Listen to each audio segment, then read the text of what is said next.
Welcome to Alex and Annie, the Real Women of Vacation Rentals. I'm Alex. And I'm Annie.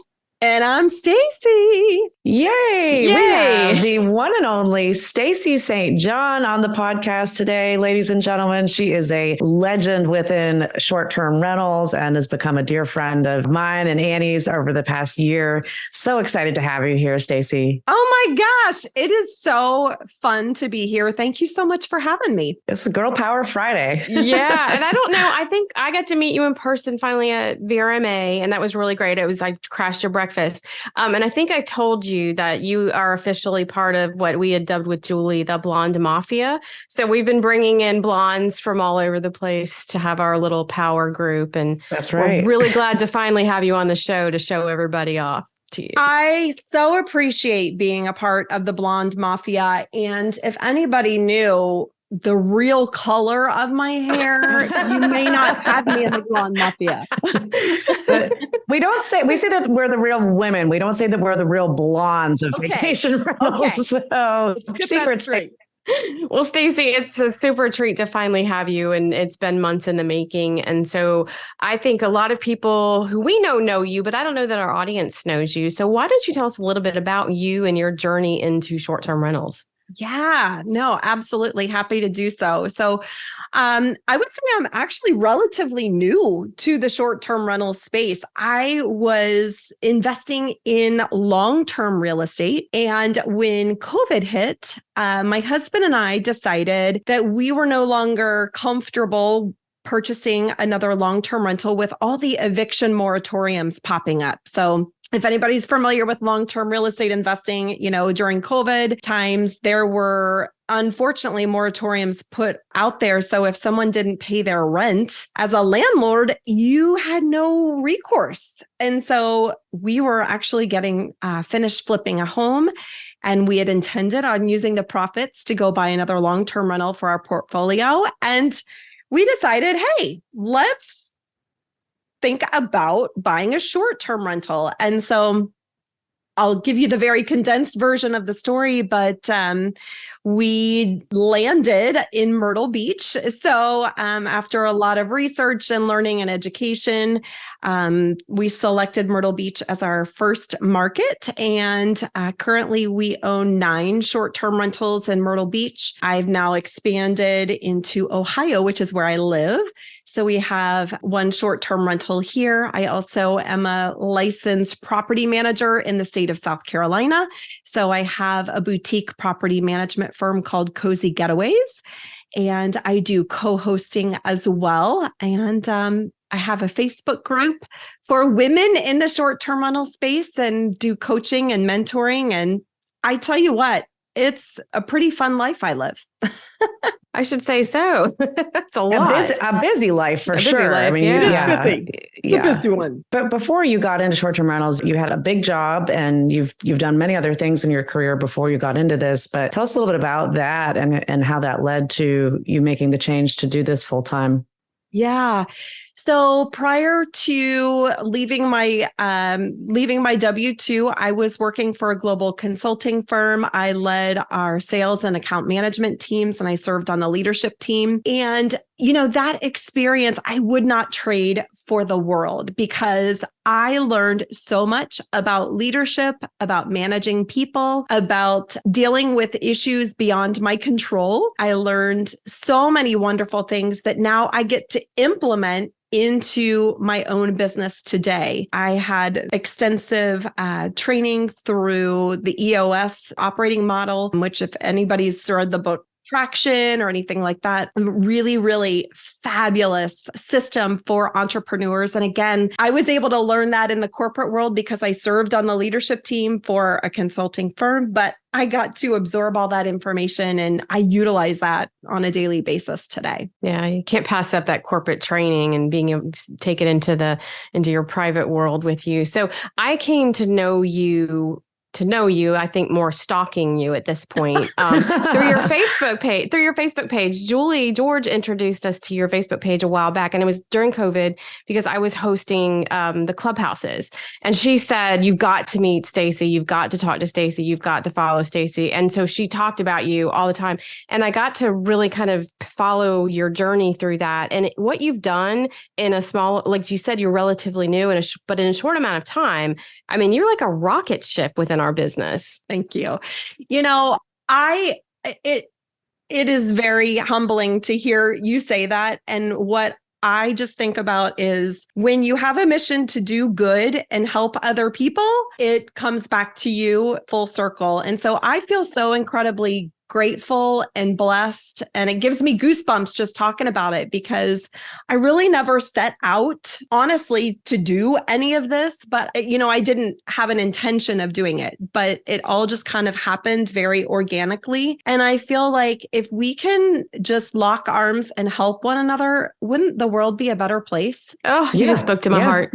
Yeah, absolutely. And I think there's so much information and just a quest for information within our industry from people that have gotten into it within more recent years. And I think the female side of it is also very interesting because people are realizing that they can build their own businesses and they can be entrepreneurs and they can get involved in these things that gives them freedom that, many of us were brought up just always with the understanding that you had to work for a company and that you actually, these days you can work for yourself. There's a lot of different ways to do that, but it's a complex business. And I think to be able to navigate those waters successfully, you need to be able to lean on people that have done it before you. And I see that very much within our community. And it's a great thing. We're very much a sharing community that wants to help people. And that's certainly what you've built as well. But now you've got your Facebook page. It's not just a Facebook page. Like you've got a lot of followers. How many do you have now? What are you up to today? I just checked earlier this morning and we're at, I think, 49,700 women who eat, sleep, breathe, and talk short-term rentals every day. That's amazing. It's incredible.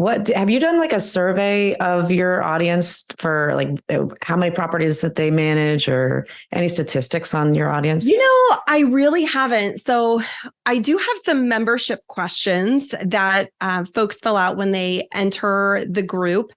And the first membership question is, how long have you been in short-term rentals? And quite candidly, a good portion of my audience is fairly new. So they're brand spanking new. Now, obviously, I have some very seasoned veterans as well, but I think that's also some of the beauty of the community is that we have complete rookies mixed with folks who are growing their short-term rental portfolio and businesses, along with seasoned pros. And they all have a heart for helping one another. And again, I think that is such a beautiful thing. When I see women helping other women, it's like somebody pinched me. Like it is the best feeling in the world. It's so great. We're getting ready for Amy Highnote's VRMN her women's vacation rental women's summit, and it'll be her third one. And I didn't get to go to the first one, but I went to the second one, and it was like a spiritual experience for Alex and I, because we had just started the podcast. It was like literally like our first event that we were podcasters, but we have found that to be so true within this business that regardless of whether somebody has one or they have thousands, the women in the industry want to help each other out. It is a sisterhood. It's this great, you get a great warm hug whenever you go to any event. And I think what's really great about what you're doing is that there's a lot of people that got into the business, say on the other side of COVID, pre-COVID, and they didn't have anywhere to go for this information. And COVID kind of forced people to get online and start sharing. The clubhouses really, really opened up, like for me and Alex, opened up conversations across the world. That's how we met Julie George and a lot of the other people in other areas of the country, and started really sharing learnings and knowledge and camaraderie. And so I think what you've done is you've been able to kind of bridge the gap that had been there previous, where just if you were new, you just kind of had to walk into a room and just hope that you were going to be able to find the light switch. So, I don't know if that was just something that organically happened, or when you started it, did you have a plan of how you were going to implement that portion and then grow with your business? Well, I'll tell you the story of how my Facebook group actually began, and it's going to not be very exciting. Like there was no master plan. Okay. Yeah. But I'm a licensed real estate agent in Ohio, and this was probably about 6 months into my investing journey. And by this time, I had 3 short-term rentals in Myrtle Beach. And a fellow real estate agent from Texas reached out to me because he knew I was buying property at the beach. And he was serving clients in Galveston, Texas, lived in the Austin area. And he was like, Stacey, my clients are asking me about how to navigate a vacation rental and navigate managing a short-term rental. And I don't know what to tell them.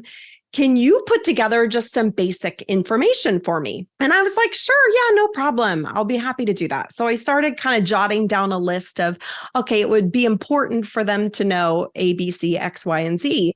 And I thought, now that I've been in it, it's kind of hard to remember what it was like when I knew nothing. So I popped into another Facebook group for women in real estate. So just women real estate investors, and just asked a question. Hey, if you were buying a property at the beach, what types of things would you want to know? And the floodgates opened. There were like 350 comments. Wow. And somebody said, you should start a Facebook group about this. Wow. Just hit you. The signs were there. The signs were there. Exactly. Yeah. So I said, yeah, I can totally do that. So I opened a Facebook group. And from the start, though, Annie, to really answer your question, I wanted to make my Facebook group different because there are so many Facebook groups out there where people are so nasty and hateful to one another. Like it makes you feel icky, to be there. And I thought, if I'm going to have people coming together, I want them to feel good when they're inside of this group. I want them to feel encouraged and empowered. And so that's something that I did set out from the very beginning when I launched that group, that I wanted people to feel like they had a support system around them and they were in a non-judgment zone and they could ask any question and feel okay about it. And quite candidly, I share with people all the time, if you see behavior that does not align with that approach, report it to me. And I kick people out of the group a lot. Yeah. Oh, yeah. Good.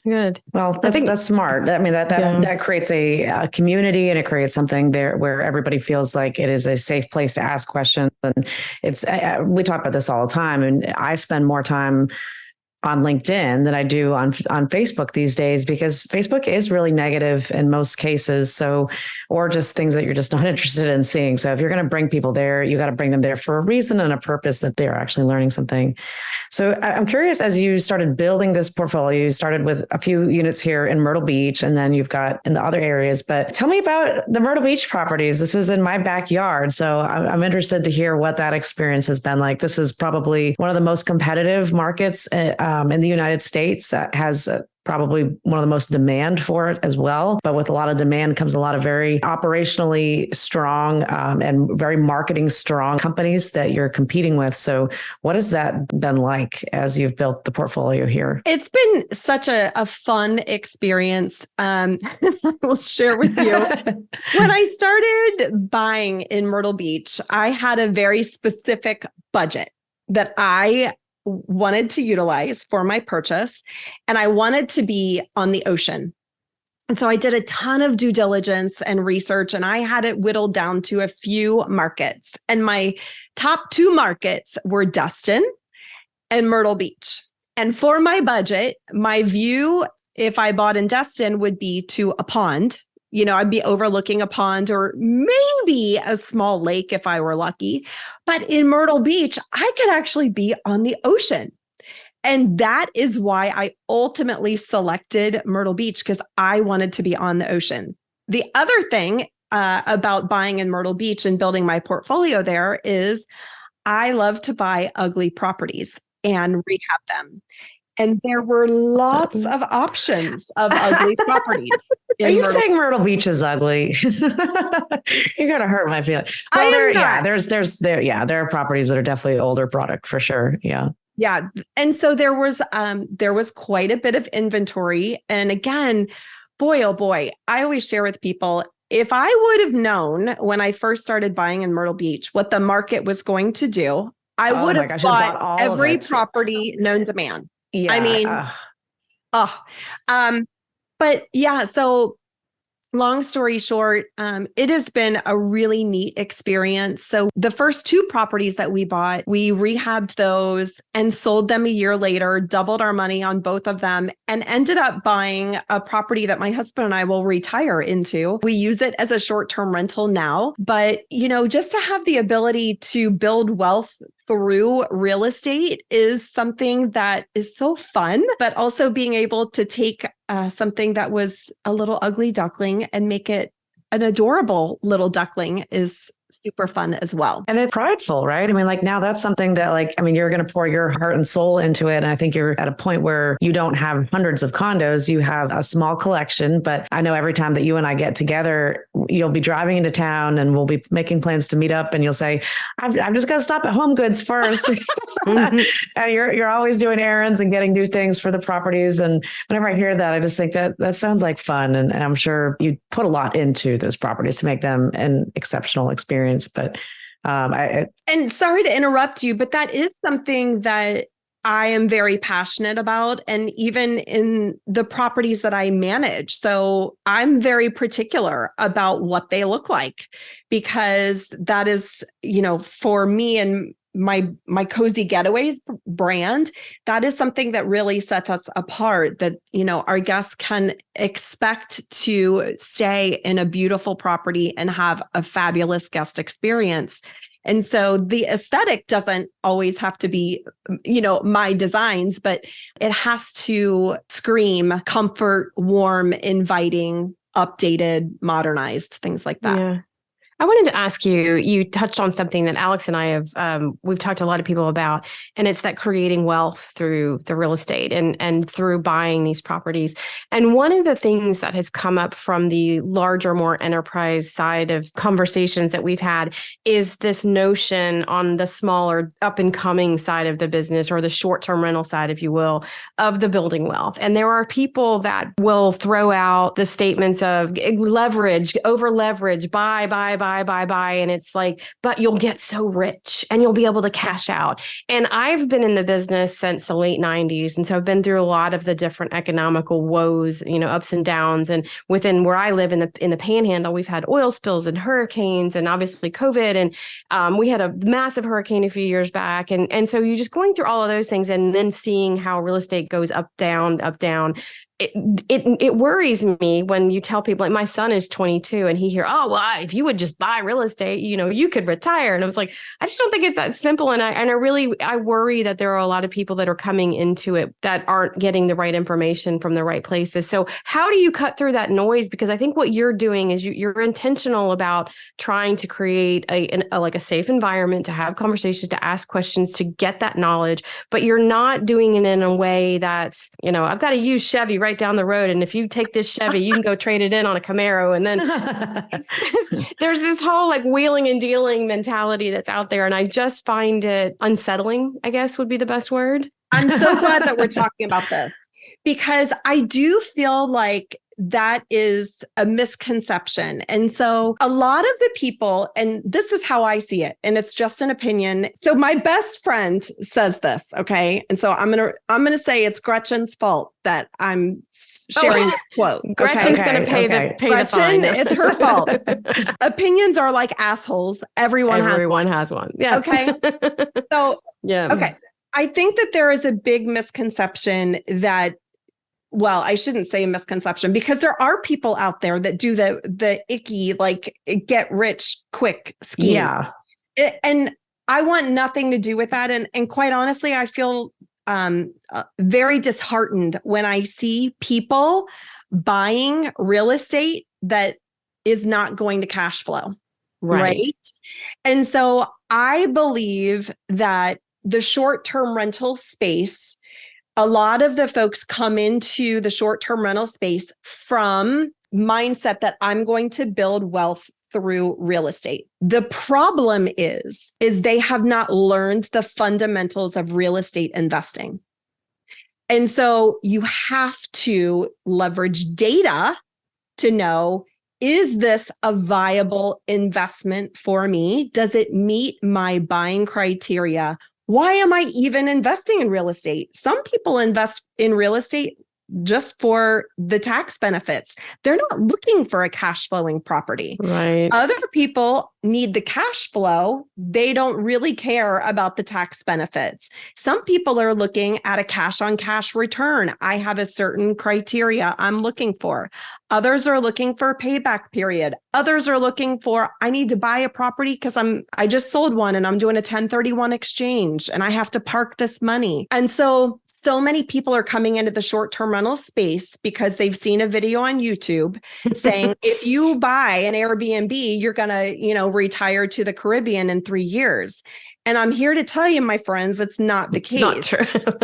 You have to run your numbers. You have to understand your numbers, and you have to make data-driven decisions in real estate. And I think a lot of people, unfortunately, are coming into the short-term rental space because, again, they've seen that video, but they're buying real estate with consumer eyes and consumer brain. They're like, oh my gosh, this house is so cute. It's totally going to be the cutest thing on Airbnb. I have. And guess what? They are buying 2, 3, 4, 5 proproperties before they're even cash flowing on the first one. Yeah. They're going to be in foreclosure before they get their first rental. That's the scary part of all this. And, we talk about this. We talk about this a lot on the show, that in the last couple of years, these people that have bought and the realtors that are just showing them crazy numbers that are just not even realistic. And those are the homeowners right now that this year, as things have started to normalize, that are knocking at the door of the rental companies. And, what have you done for me lately? It doesn't matter these last couple of years, but I thought that was going to continue forever.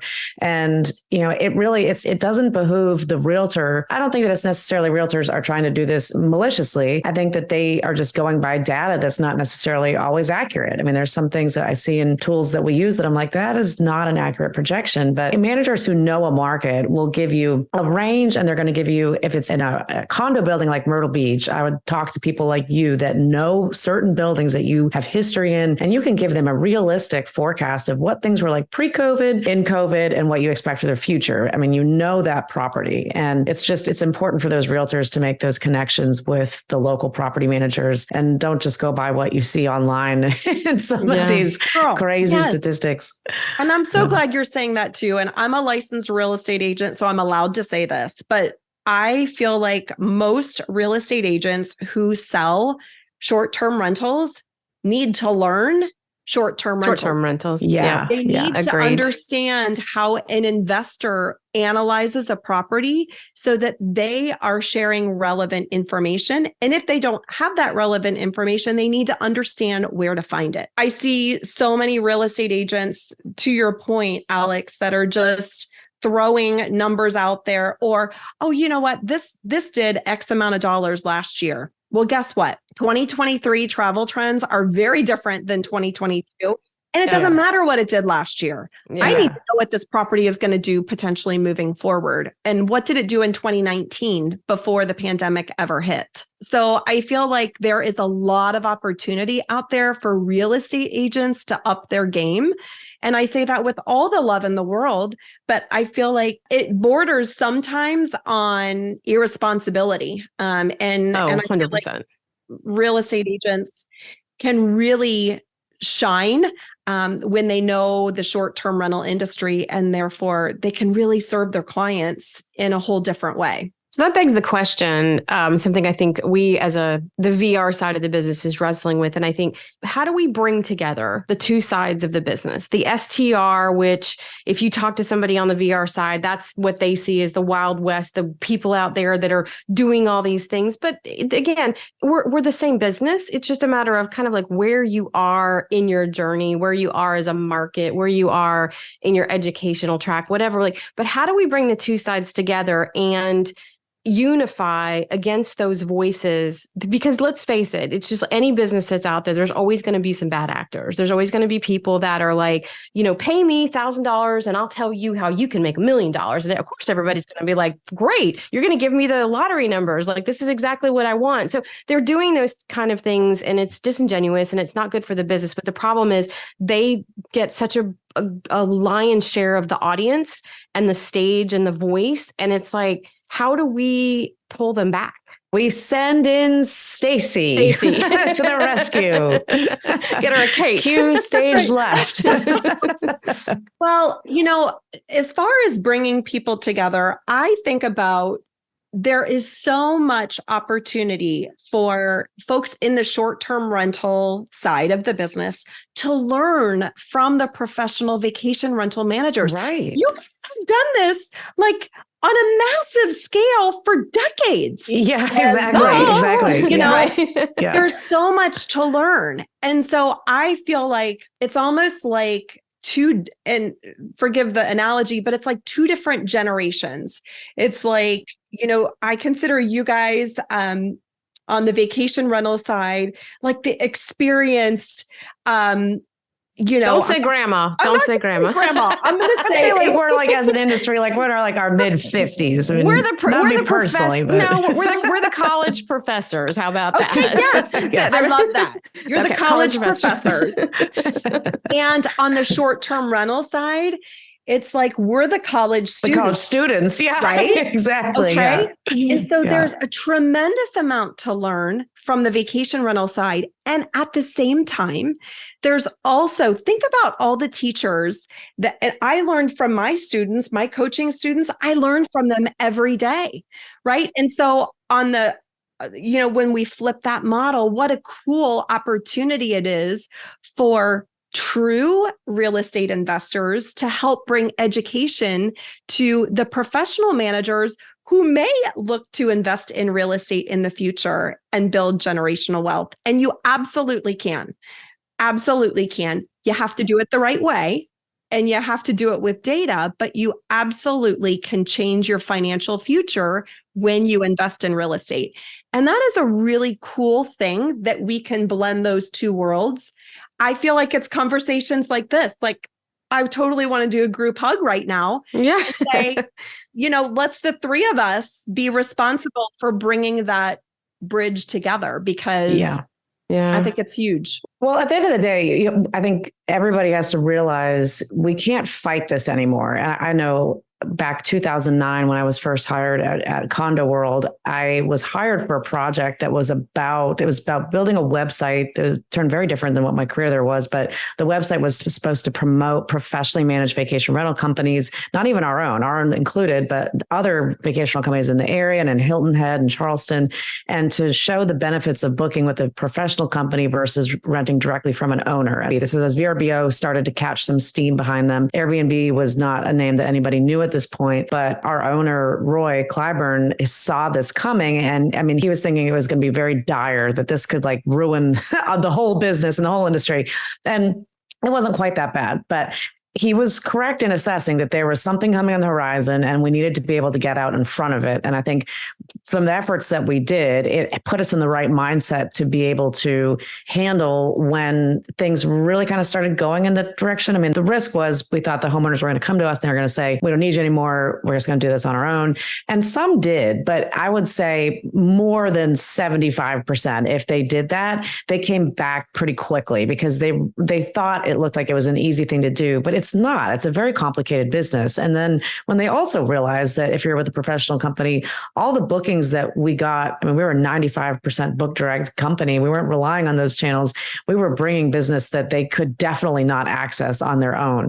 And so we were able to kind of fend that off, but we had the right mindset going into it. But looking ahead for the future, I think is still something that everybody needs to consider. And now fast forward where we're at, we know that people being able to do this on their own, it's here to stay. That's not leaving. So now I think where the industry is going is the professional companies are looking more to adopt the short-term rental side into just understanding that we're all playing in the same sandbox and making sure now that we're all playing by the same rules. That's really the most important thing. It's not about keeping people out or making it more complicated for them. It's about making sure that there are good actors that are in these buildings and in these destinations that we're sharing similar guests and experiences. And I think we're in a good place. I remember when Annie and I first started the podcast, we got in a little bit of a tiff over this because I was I was still back in the mindset of like, no, like we don't want individual, people with only 2-3 units coming to VRMA. And Annie was the righteous one for sure and said, it's better for the industry. It's going to lift all of us up. And ultimately we agreed by the end of the conversation, and it's continued to prove she was right on that it is a good thing. And it's something that we can't ignore it. So I think the more people that we get like you there in this industry, then the more that argument becomes very much more true. Well, and I also think there is power in an abundance mindset. There is absolutely enough for all of us. 100%. Yeah. Right. And so when we have the mindset that, again, we can learn from one another, we can bring best practices to the short-term rental side. Think about how many short-term rental owners out there would love to be 95% book direct. Oh, they for sure. would be Yeah. falling head over heels to be able to do that. Right. And so, again, I think that there's real power in having the right mindset and the right approach. But at the same time, I think of this as another analogy. The short-term rental would be a little boutique hotel or a little bed and breakfast, and the professional vacation rental managers might be the Marriott. There's a place for both. And so I think just learning in a transitional time how to play nice in the sandbox together. And for the people who don't want to play nice, I say get out of the sandbox. Right. Yeah. I mean, there's the abundant mindset is there's enough for everybody, but for the ones that don't see it that way or don't want to play nicely, there's another sandbox and kindly exit stage right. That's right. There's plenty of room for that. But I think, honestly, the answer to the question, nobody really knows. I mean, how we bring everybody together. But at this point, I think the best way is situations like this where we have, Stacey from one side come on and we have these conversations. And I got to come on your show not long ago as well. But I think podcasts have really been part of bridging that gap. And there needs to be, whether it is VRMA or it's a separate association, there needs to be more of a collective that gathers together. I think that's what's the missing peak here is that like we see the STR side have their big exciting conferences and professional side, we have our conferences. There needs to be something that bridges that for in-person events. And I don't know. I don't have the answer to that, but I hope that somebody can figure it out, or us. I don't know. Yeah. Well, it's a music festival. But the problem is there's just so many people. So where do you have something? So it's got to be something of that nature to like draw everybody. But there's been some really cool creative ideas on like Coachella. I mean, like I'm serious, like some very creative things of like, what if there was an event that brought together managers of all kind? What if it even brought the homeowners? What if we even brought the guests? Like, what if we had big concerts or like we had a headliner? And what would that do for the industry? It's like the South by Southwest event. Like this could be something that could be much larger than what it is right now. But who knows? Maybe we'll get into the conference planning. Yeah, we'll do our own association and get it going. Well, and I think it would be cool. I'm just putting this out there. I have an event every year. This is 2024 will be the third year. It's the short-term rental virtual summit for women, which I just signed up for and I cannot wait. When is this? When is this? I did not know about this. January 23rd through the 25th of 2024. Okay. But perhaps we could put together a panel of women from the vacation rental management side. And Alex and Annie, I'm going to officially invite you to be on that panel right now. Oh. But wouldn't it be great for us to bring together a panel that come from the VRMA side, allow you to experience what it's like to be on the short-term side? I think that would be amazing. And I think what you'll find is a group of people who are equally as eager to meet and learn from you and support you I think that would be a really cool thing. I would say yes. I don't see why we would not want to do that. I think that sounds like a great idea. I think we're probably available. So, And then, I mean, maybe this someday turns into an in-person event, you know, I mean, like this could be, who knows? I am super excited. I was telling you before we hit play that I actually just signed up for it the other day, and I wanted to walk through the whole process. And I've gotten several emails from you now. You've sent out last year's recordings. I've watched some of those, and it's a world-class event. I mean, you've done an incredible job of putting that together. I do have to ask though, like, how do you do it? Like, do you have a team that is centered around the events and this stuff? Or, I mean, it certainly can't just be you that's putting all this together. Girl, I have the most amazing team, and I could not do any of this without them. So Lauren is I always tell people she's my right hand, my right arm, my right elbow, my right shoulder, my right hip. She's my right everything. She has done just a tremendous job in so many things. She is literally, I could not do what I do without her. But I have a team of folks who help on the back end. So I've got on my coaching and consulting and non-property management side of the business, I've got a team of 5 people that help on a regular basis. And then on my short-term rental property management side, I've got a team of about 5 that help, actually 6, I should say, that help on a regular basis. And so I'm very much of the mindset, and something I learned in my EOS training, you got to delegate to elevate. And so I really think of myself as being the CEO of my business.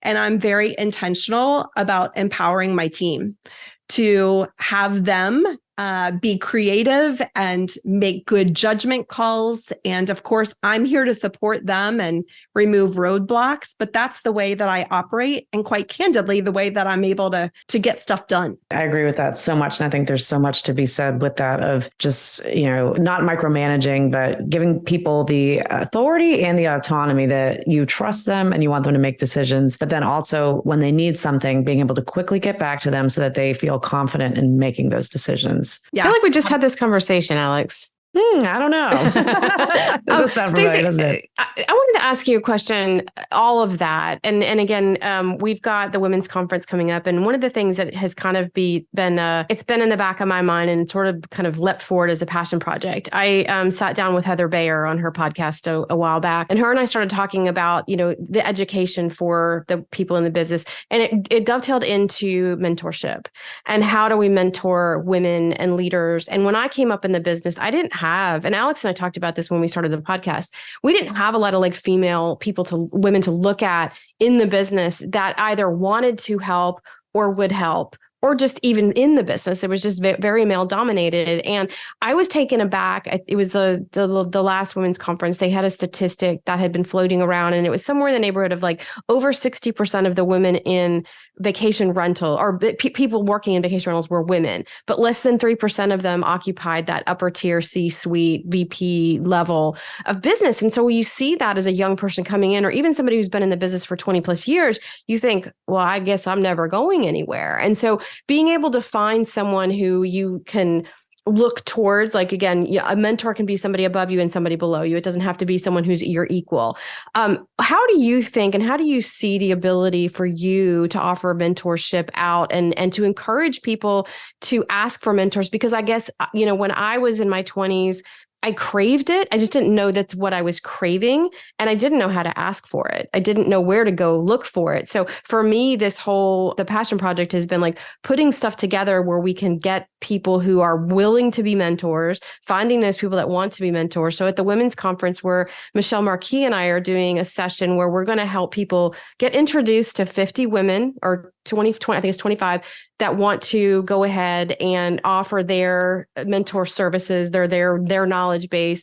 And then they will, you know, get matched with somebody who's looking, you know, a mentee. They'll get matched with those, and we'll do 2 parts of that. And hopefully after the Women's Summit, it will continue to go and these relationships will build. But I throw it back to you. You know, you're doing a really great job kind of building a community. How do we take that and make it a mentoring service or a mentoring mindset? Yeah. Well, I'm glad that you asked that. And I love that you're doing that. And I would totally be at the women's summit, I'm going to be in Cancun drinking margaritas on the beach. Wow. So No way. I'm going to be there. But, okay. I mean, you get a pass this time. okay. But one of the things that I think has been successful for my own mentorship program, I have a mentoring and mastermind program. And one of the things that I always share with my folks is look for opportunities to pay it forward. And there are always going to be people that you meet in this industry that know more than you. But there's always going to be people that you meet that are one step behind you. And you don't have to be an expert to help someone. You just have to be one step ahead of them.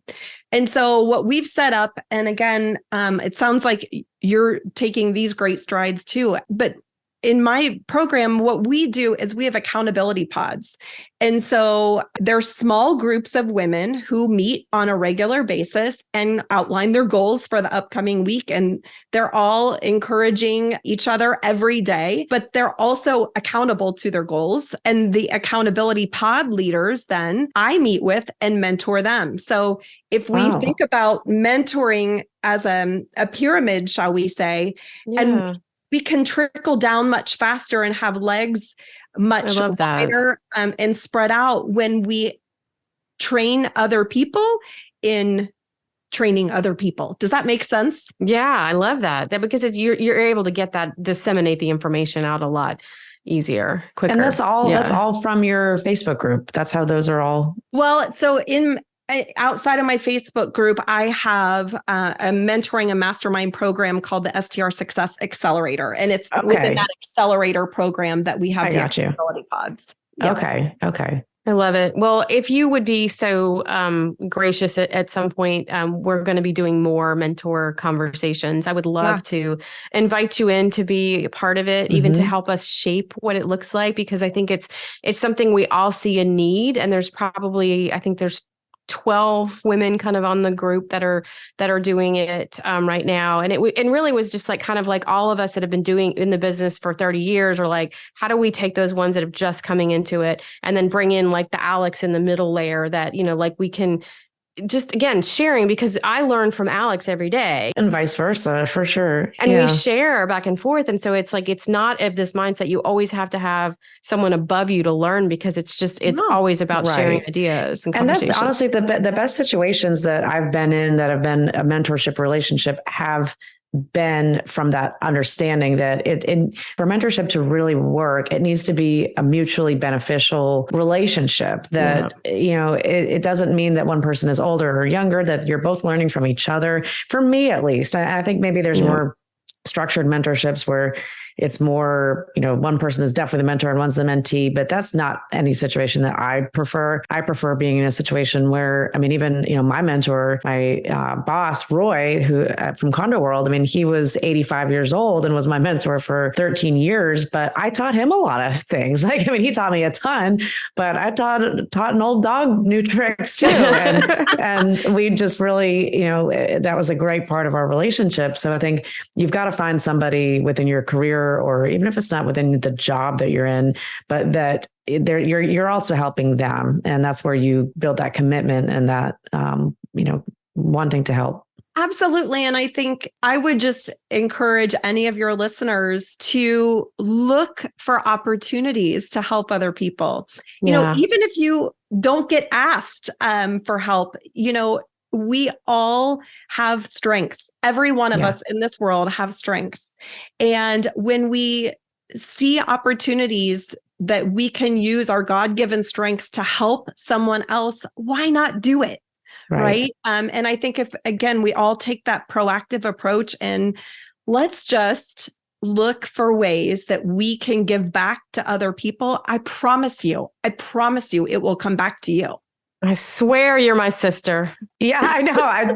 We say a lot of shows are a long time coming, but this is definitely one that falls into that bucket. You speak to everything that I like. I always know that I'm never going to be the smartest person in the room, but if I can try to be the nicest person in the room, because you never know what somebody else is struggling through. You just don't. And I always try to go into that, just with that mindset of just be kind. And you said it earlier, what you give going to get. If you're giving out that kindness, it'll all come back to you. I mean, it is a mindset, and it has to be a focus. And I think if we had more of that, like, what could we accomplish?